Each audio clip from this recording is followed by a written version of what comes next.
Hello friends, welcome back to my channel. कैसे हैं आप सब लोग? आई होप सो अच्छे होंगे और अपने घरों में सुरक्षित होंगे। और अभी यहाँ पर मैं मम्मी के लिए अनार छील रही हूँ, क्योंकि हम फ्रेश अनार ही छील के मम्मी के लिए जूस निकलवाते हैं, क्योंकि जूस देना उनको बहुत ज़रूरी रहता है। तो मैं ऐसे ही रोज़ अनार छील के उनके लिए जूस निकलवाती हूँ। वैसे हमने डब्बे वाले भी मंगाए हुए हैं, क्योंकि डॉक्टर ने बोला है कि आप जूस वगैरह ज़्यादा पिलाओ। और ये जो है, ये मेरी बहन की बेटी है, ये बहुत क्यूट है। और ये बोल रही थी कि मुझे अलग कटोरी में अनार दो, तो ये अपने अनार लेके घूम रही है और खा रही है।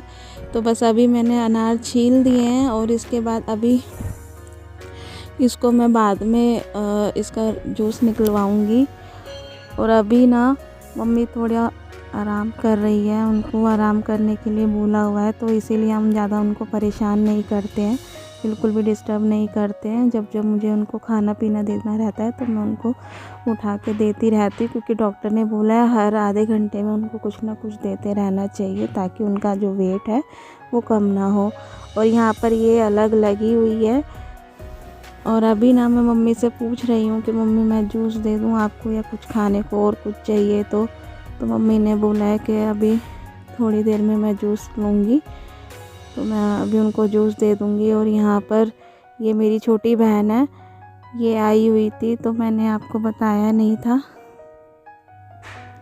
और यहाँ पर अभी मैं कीवी का जूस दे रही हूँ मम्मी के लिए। हमने ना ये फ्रिज मतलब बंद किया हुआ है, इसकी जो कूलिंग है वो डाउन की हुई है, क्योंकि ठंडा बिल्कुल भी नहीं देना। और ये बोल रही है कि मेरे को भी पीना है जूस। और ये मैं कीवी का जूस मम्मी के लिए निकाल रही हूँ। मम्मी बोल रही है कि ठंडा तो नहीं है, तो मैं मम्मी को मना कर रही हूँ कि नहीं, ठंडा नहीं है, बिल्कुल नॉर्मल है, क्योंकि हमने उसकी कूलिंग डाउन कर दी थी इसीलिए। और यहाँ पर ना ये जूस ले रही है ज़बरदस्ती, क्योंकि ना ये पीती नहीं है इसमें। हाँ, इसको ये खट्टा लग रहा है और ये बोल रही है कि नहीं, इसमें पानी डाल दो। मैं इससे पूछूं कैसा लग रहा है, तो कह रही है नहीं, पानी डाल दो। तो ये ऐसे ही करती है, लेकिन बहुत क्यूट है, बहुत मीठी बोलती है, बहुत प्यारी है। और यहाँ पर मम्मी इसको देख रही है बैठ के। तो अभी ना मम्मी वॉशरूम गई है, और यहाँ पर ना मैं बहन से बातें करते करते कमरे की सफाई कर रही हूँ, क्योंकि अभी सफाई की नहीं थी। तो धीरे धीरे यहाँ पे ना मैं एक गीला कपड़ा लेके सब जो डस्ट होता है उसको मैं साफ़ कर रही हूँ, क्योंकि ना यहाँ पर खुला है, तो यहाँ पे एकदम मिट्टी वगैरह जम जाती है। तो हम ऐसे ही रोज़ डेली साफ़ करते हैं, उसके बाद झाड़ू पोछा करते हैं। तो अभी कोई ना कोई आता ही रहता है मम्मी से मिलने के लिए, तो घर की सफाई वफाई भी हम बराबर रखते हैं, ताकि जो भी है उनको गंदा ना लगे। उसके बाद फिर मैं मम्मी के लिए खाना बनाऊंगी। और आज मैं दलिया बनाऊंगी मूंग की दाल का मम्मी के लिए। तो उनको मूंग की दाल का दलिया या खिचड़ी वगैरह इसी तरीके का बहुत मतलब उनको हल्का खाना ही बनाते हैं। तो ये जो कपड़े हैं ना, ये मैंने ना सुखाए थे, और यहाँ पर अभी ठंडी हवा चल रही थी, तो फिर ये मैंने उतार दिए हैं, क्योंकि कल मैंने मशीन लगाई थी। मशीन आज भी लगानी है, लेकिन वो मैं शाम के टाइम लगाऊंगी। अभी यहाँ पे ये सूख गए हैं, तो इनको मैं तय लगा के रख रही हूँ।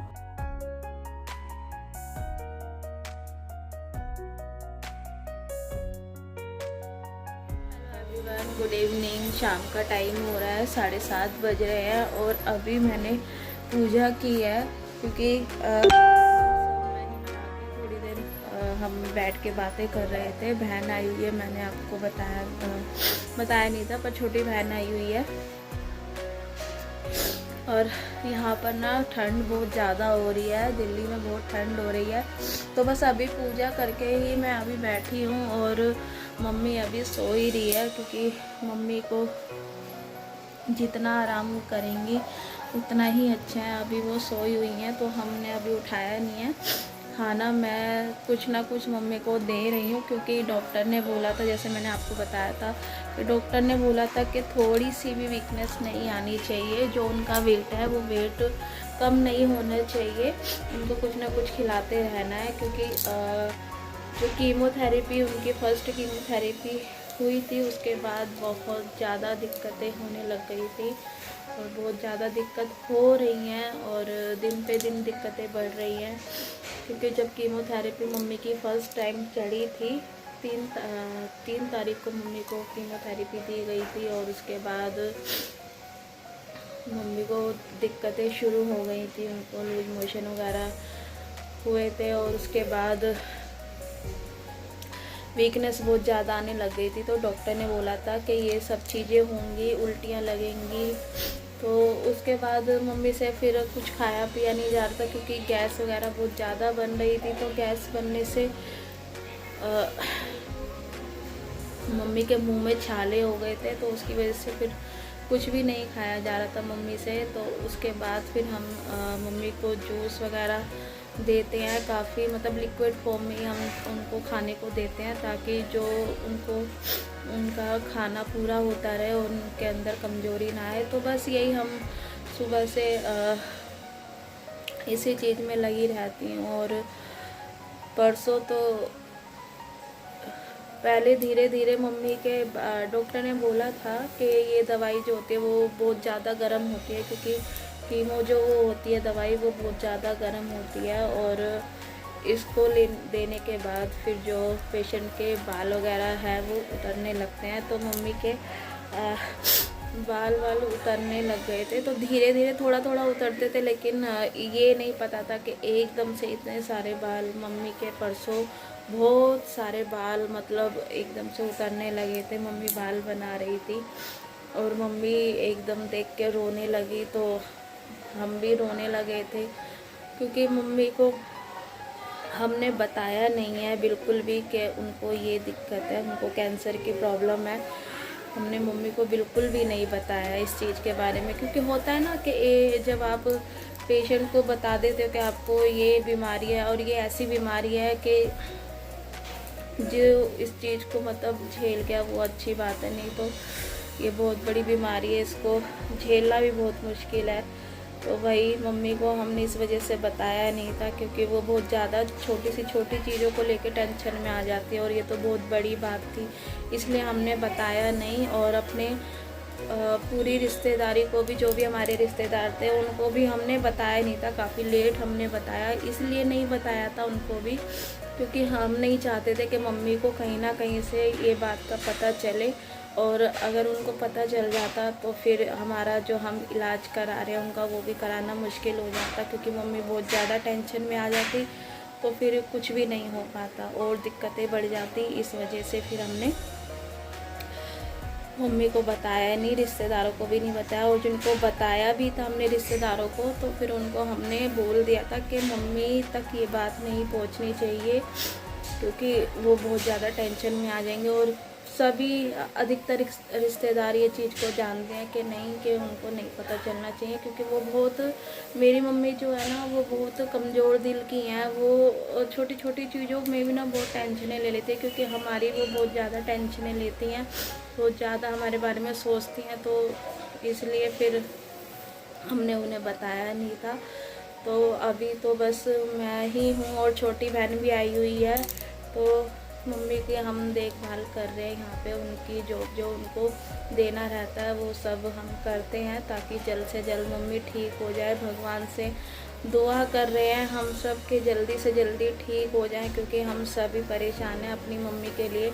और आप लोगों से भी मैं कहती हूँ कि आप लोग मेरी मम्मी के लिए प्रेयर करें ताकि मेरी मम्मी जल्द से जल्द ठीक हो जाए, क्योंकि मम्मी को देख देख के हम खुद रोते रहते हैं और करते भी हैं, और हमको कुछ समझ में भी नहीं आता है कि हम क्या करें। बस भगवान के भरोसे है कि हाँ चलो कर रहे हैं, उनका इलाज करवा रहे हैं, बस उनको हिम्मत रहेगी उनकी तो फिर हम भी कुछ कर पाएंगे। बस यही मम्मी को समझाते रहते हैं, कोशिश करते हैं कि ज़्यादा से ज़्यादा मम्मी को खुश रखें, हंसे बोले, उनके साथ मजाक करें ताकि मम्मी को टेंशन नहीं हो। तो बस यही था। परसों मम्मी रो रही थी तो देख देख के हमको भी रोना आ रहा था। फिर हमने समझाया, बड़ी दीदी हैं वो भी आई थी घर पर, उन्होंने भी समझाया, जिया जी ने भी समझाया उनको कि कोई बात नहीं, ऐसी चीज़ें हो रही हैं होने दो, क्योंकि आपका ठीक रहना बहुत ज़रूरी है। और सच में हमारी मम्मी जो है उनका रहना हमारे लिए बहुत ज़रूरी है।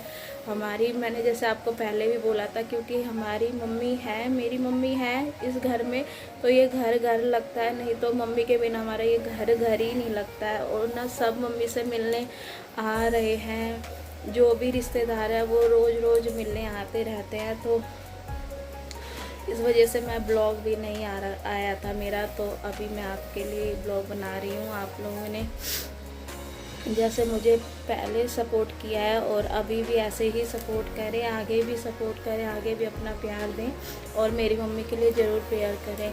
तो मैं आपसे नेक्स्ट ब्लॉग में मिलूँगी, फिर आपसे करूँगी बातें।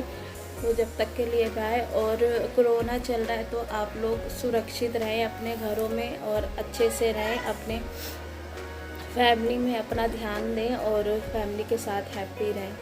चलिए फ्रेंड्स, मिलूँगी आपसे नेक्स्ट ब्लॉग में। जब तक के लिए बाय। खुश रहें और खुश रखें सबको। थैंक यू दोस्तों। और हाँ, अगर आप मेरे चैनल पे नए होंगे तो चैनल को सब्सक्राइब ज़रूर कीजिएगा। अपना प्यार और सपोर्ट मेरे साथ बनाए रखें। थैंक यू दोस्तों।